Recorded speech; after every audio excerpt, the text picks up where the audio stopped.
la piqueta usada en las labores de rescate de Julen, el niño de 2 años que murió tras caer el pasado 13 de enero a un profundo pozo en Totalán, Málaga, no tiene restos de sangre, solo tierra y restos de pelos.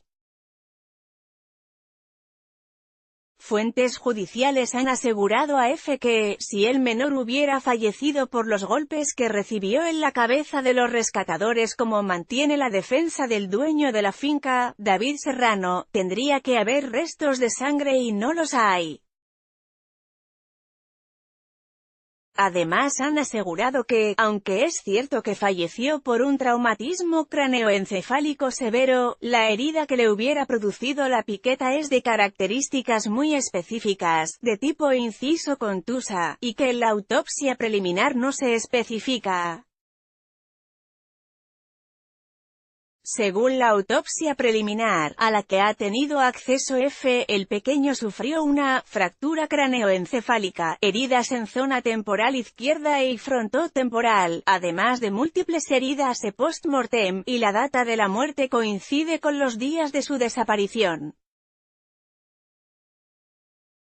Además el pequeño tenía restos de tierra en sus manos y en el estómago y esófago, pero las fuentes han precisado que todavía hay que esperar a que el Instituto de Medicina Legal de Málaga elabore el informe definitivo de la autopsia para hacer conclusiones. La defensa del dueño de la finca presentó la semana pasada ante el Juzgado de Instrucción número 9 de Málaga un informe cuyas conclusiones permiten presumir que la muerte del pequeño se pudo producir durante las labores de rescate y que apuntaban a que podría ser el uso de una piqueta en las primeras horas de dichas tareas, lo que explique las heridas que presenta el menor. Dicho informe técnico mantiene que las actuaciones con la piqueta, 10 impactos en total, entre las 17,30 y las 21,00 horas del día del incidente es lo único que físicamente pudo producir las heridas en la cabeza y cráneo del menor. Además en dicho informe se recuerda que los forenses determinaron que sufrió un traumatismo craneoencefálico severo que afectó a la zona temporal y frontotemporal y que difícilmente pudo recibir un impacto de esa magnitud durante la caída. Para la defensa del dueño del terreno, el hecho de que tras extraer la piqueta por última vez se recogiesen de su extremo 8 pelos de menor, 3 de ellos con raíz telógena, nos lleva a preguntarnos qué otra tesis alternativa a la del impacto directo contra la cabeza del menor puede llegar a explicar la presencia de esos restos biológicos en la punta de la piqueta.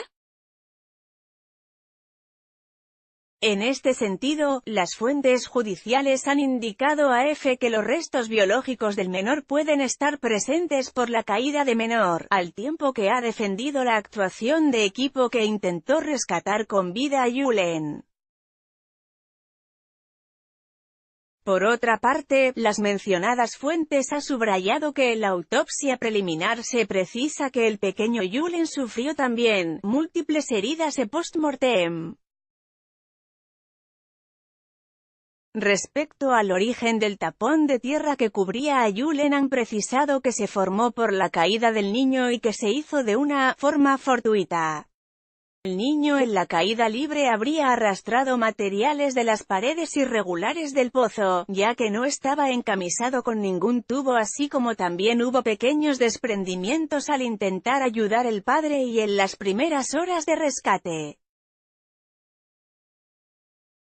El tapón media algo más de 1 metro de anchura, con paredes blandas y rugosas, compuestas de materiales sueltos y arenosos fácilmente desprendibles, y durante los primeros días la idea fue romperlo con una gavilla y luego succionar el material, pero tuvieron que dejar ese método por si el pequeño estaba vivo.